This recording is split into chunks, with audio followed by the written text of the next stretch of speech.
Welcome to Group Text. There is no genre that today's guest can't shine brightly in. Morena Baccarin has appeared in such wide-ranging projects as the Deadpool films, the TV shows Homeland, Firefly, and Gotham, and even the latest Assassin's Creed Nexus video game. Her new movie, Fast Charlie, think Pulp Fiction meets Elmore Leonard Caper, is a gritty thriller set in the South about an aging hitman played by Pierce Brosnan and his target's ex-wife, Morena, who is the unlikely ally he needs to save his own skin. Fast Charlie is now in theaters and on demand. Morena, welcome to Group Text. Hi, thank you so much. I remember when you were on Fashion Police, which was ages ago, and it's nice to see you. Nice to see you too. We So won't let's talk about how long ago that was. Yeah, well, neither of us need to. How about that? Let's get right into the new movie, Fast Charlie, which is great. So explain to people what it's about. Sure. It's sort of like, that last job that you always know the hitman is going to screw up his whole life, but it's always the last one, right? Yeah. So Pierce Brosnan is a hitman that's sort of wanting to get out of the business. And he's got this one final job. And of course, the guy that is studying under him to take over completely messes it up and botches the job. And then he has to come find me because I am his target's ex-wife. And the way they ended up killing the guy left nothing to be identified.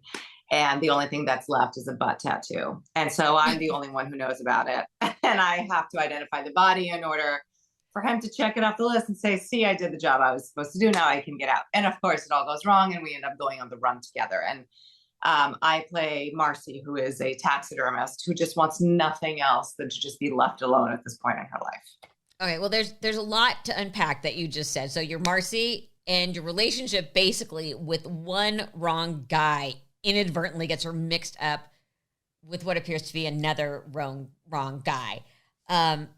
What drew you to play her? I mean, okay, I'm just going to go on the record as we have all dated the wrong person at some point. I have quite the rogues gallery myself. So did you get to tap into your earlier years where you're look back and go, oh God, what was I thinking? Of course, like you said, we've all been there. Some more than others. But, what I loved about this character was, well, first of all, an opportunity to work with Pierce Brosnan. One does not turn down. No. And by the way, pretty easy on the eyes every day. I mean, I have to say, I was on set with him every single day. Other than being a consummate gentleman and a complete pro, I would just stare at him sometimes and be like, how am I attracted to a 70-year-old man? But he is such a class act and such a smart, caring person. He just draws you right in. So there's that. Well, also my son went to elementary and junior high school with one of his sons, and he would walk into the parent stuff and women's heads would snap to the point that we needed a chiropractor at the school to just put everybody's heads back in. I can't imagine what it must feel like to be Keely, to be his wife, who is gorgeous, but yes. It must be so annoying. I think I asked him that one day. I was like, how annoying, it must be so annoying to be your wife and constantly see women staring at you. But anyway, he's an amazing person. And Philip, the director, also an incredible director. I've been a fan of his since Rabbit Proof Fence, which was a little while ago. And the script, this character is incredibly complicated. I love complicated women. I am a complicated woman. And I think that any character worth playing has a complexity. And this character, she's been dragged down by a shitty ex, and now she's trying to get her life back together again. And the remnants of her past come literally knocking on her door. She's also a taxidermist, which is something I've never played before. I was going to say, it's really fascinating. Was this a secret skill? I mean, it's creepy. Those little eyes looking at you. Yeah. Yeah. I didn't have a ton of time to do research, so I ended up Zooming with a taxidermist who I reached out to, and she walked me through doing some of the stuff. She had a bird that she was working on, and it was so weird because you imagine this gory, crazy thing, and it's really not like that at all. It's very peaceful and detail oriented and artsy. And they're usually, from the websites and the people that I met, they're very kind of like artsy people. It was fascinating. And then there's like a whole scientific aspect to it, right? Of like preservation and research and museum taxidermy and that whole thing. So it was a world I was unfamiliar with. It was kind of cool to find out about. Are it's a world that's a new hobby for you? No, nothing. I'm good. Could you? And from this role, I have taken. Imagine if Daniel Day-Lewis had played it, and he goes so deep, he would be a taxidermist for years. Yeah, it's the little creepy eyes, Yeah, the little glass-eyed things, and they paint them, and they it's really it's something. Oh, yes, it is. But bless them, they found something they love to do. As I said, you've worked across so many genres, and the movie is a little gory here and there, and you've done all this stuff with special effects. How different is it when you're on set and that the prop guys have made something to look gory versus when you see it on the film? Yeah, we dispose of a lot of dead bodies on this film. Yeah. Which is quite funny. And, I think the film rides it's a lot of genres actually mixed in one. And there's a tiny bit of camp in there as well, when we're dumping bodies in a swamp and having a conversation.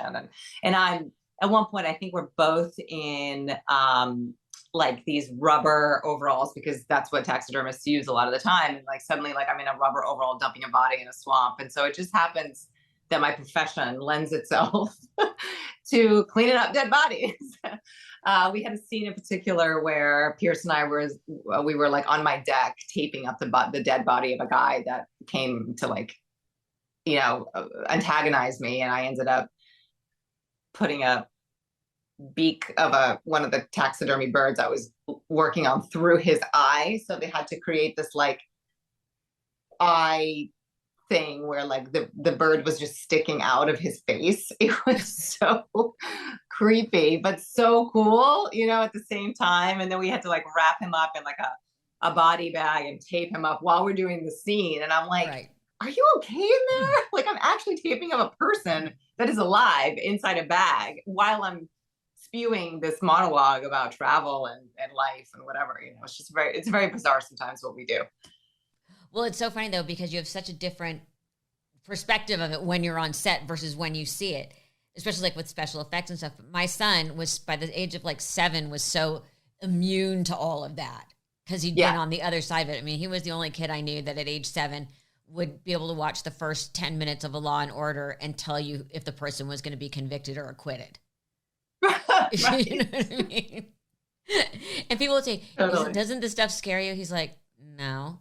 You know what I mean? Like he knows all the tricks behind it. Yeah, exactly. Okay, so the movie is set in Biloxi and New Orleans, and it looks like a lot of it was shot on location. So what was the actual location? Because Hot and Humid is the hair and makeup team's nightmare. We luckily were in New Orleans. I think it was like April. So we were just at the beginning, of it getting really, really hot and humid. Towards the end of the shoot, I think we finished in May. It was getting to be unbearable. But I have to say, I completely fell in love with that city. I'm from Brazil. I love hot climate. I love that humidity at the end of the day kind of feel that you can sit outside and have a cocktail. It lends itself to a lot of drinking, which was a bit of a problem because after work, you're like, I'll just have a martini or two every single day. And Pierce definitely enjoys a martini. So it was a lot of fun to get to know the city. And it's such a character in this film that it helped us get into the mood of the piece as well, and the accents and everything. So it was, I'm glad that it was actually local to the place.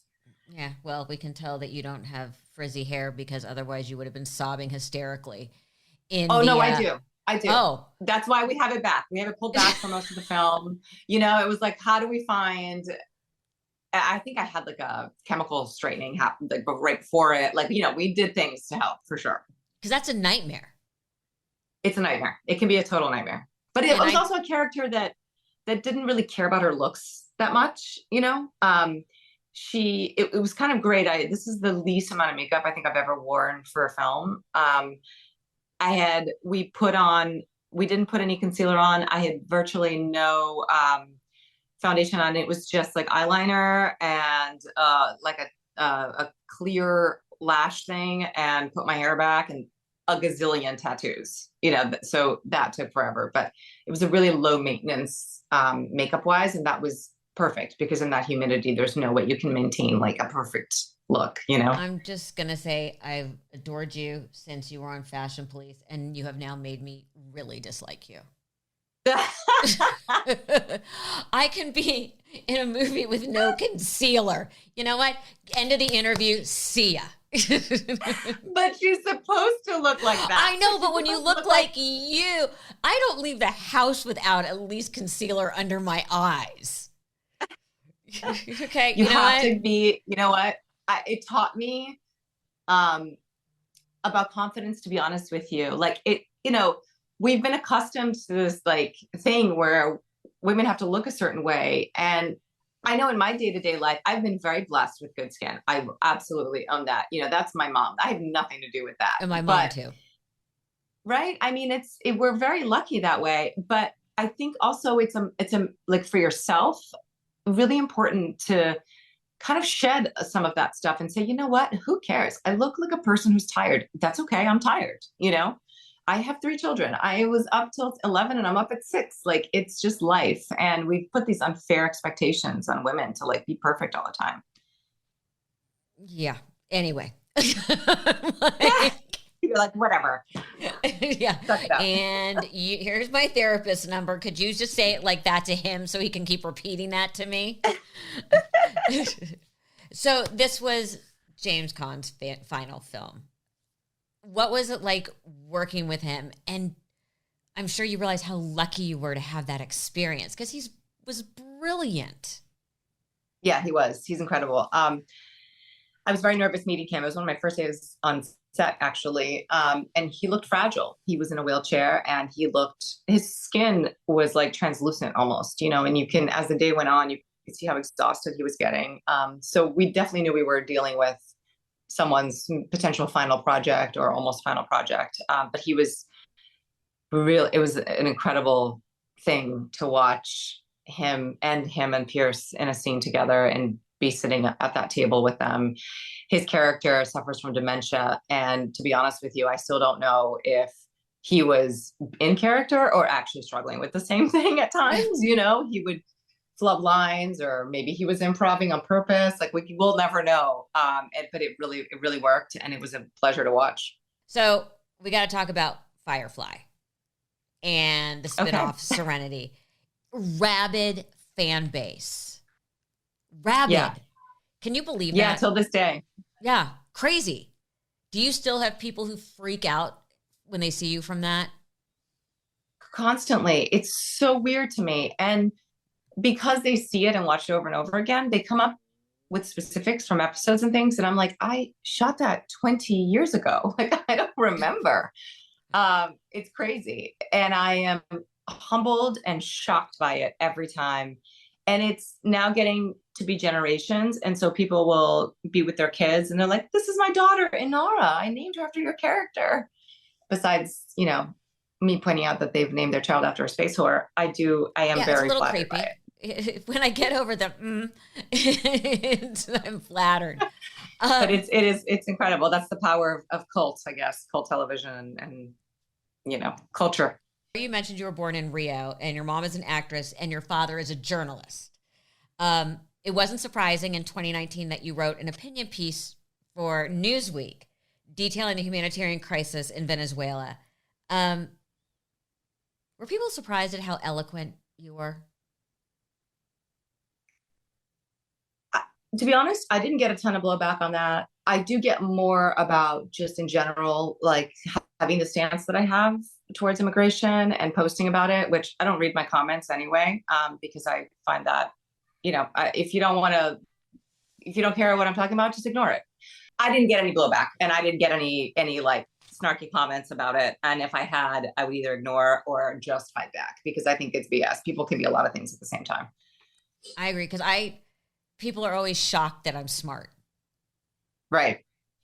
And well, you don't get to be where you are just in a bubble, but who we are very often to the outside world and what we do professionally does not necessarily reflect who we truly are. I think when people, when I say you don't get to be where you are because you're not smart, because you are smart, but what I mean is, goes back to like Malcolm Gladwell talks about this a lot. It takes hours of practice and hard work to achieve the things that you want to achieve and to be successful. And that takes a smart person, whether you're talking about street smarts or you're talking about intellectual strengths, people who work hard are smart.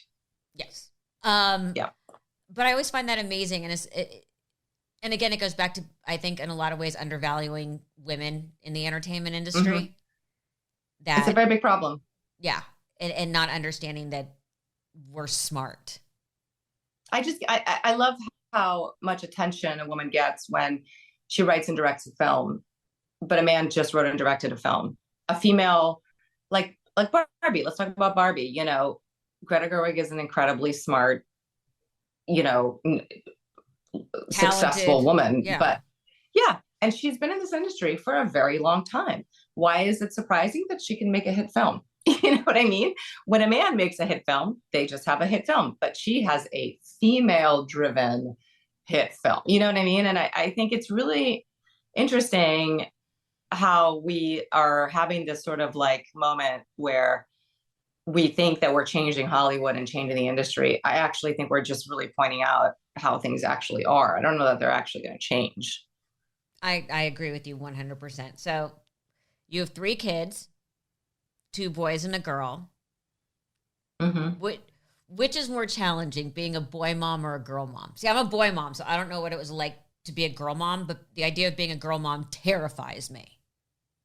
I think it's both. They're both challenging in a very different way.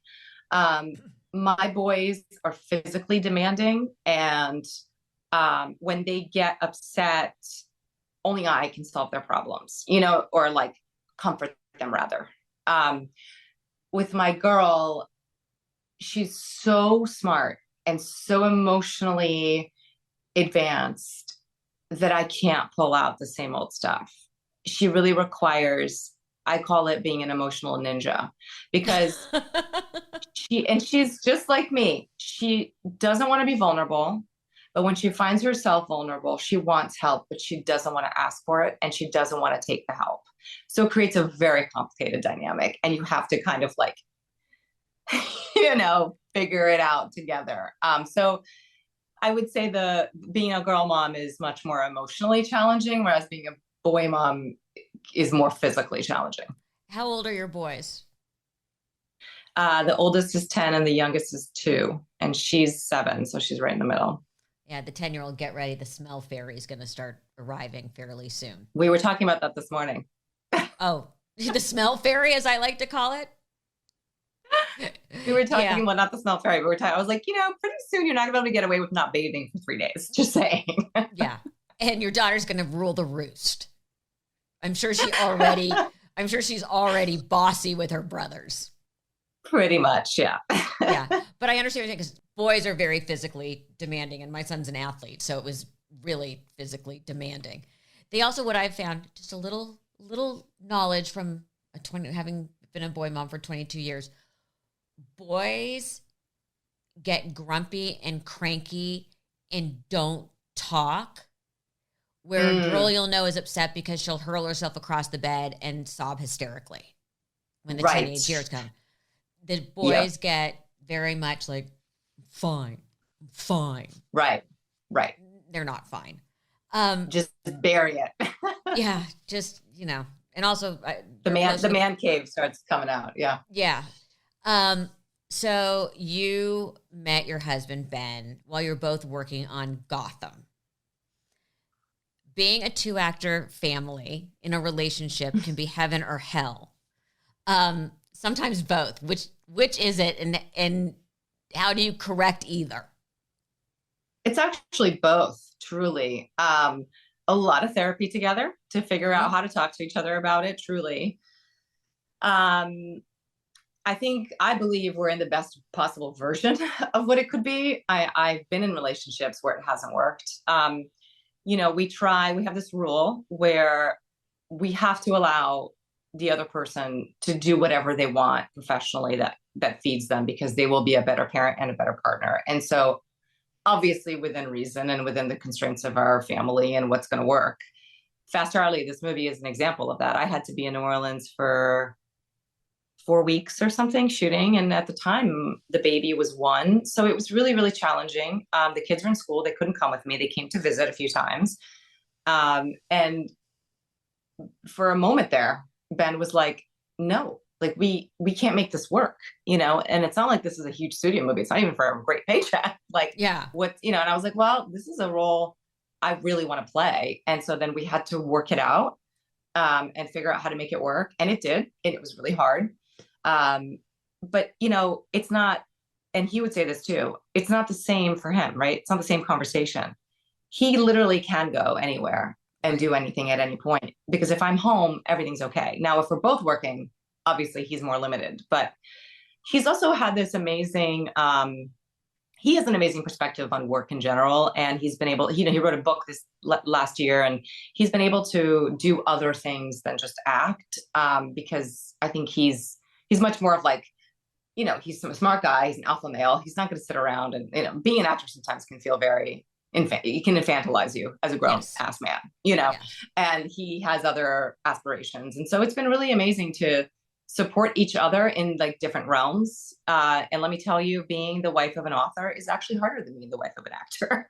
Oh, because they go in and close the door and work. Yeah, they've got to work. He's got to write, and he's the only one responsible for it. You know what I mean? And it takes up a lot of space in his brain for not a lot of money. Nobody becomes a millionaire being an author. So, I mean, unless you're really, really lucky, but right. Unless you're Stephen it's really King. tough. Right. Exactly. But the kind of writing he's doing is not putting 3 kids through private school. Got it. And does he let you read? Are you a good editor for him? Yeah, we definitely share that with each other. I don't, he definitely has to get to a certain point and then to be able to share it with me, but we do collaborate well together. And I think are supportive of each other's work. We give each other ideas. Sometimes you need that sort of outside perspective of somebody who knows you well to be able to like craft something. Well, Morena, Fast Charlie, now in theaters and on demand. Thank you so much. Always, even if it's few and far between, nice to see you. You too. Hopefully it won't be another few hundred years.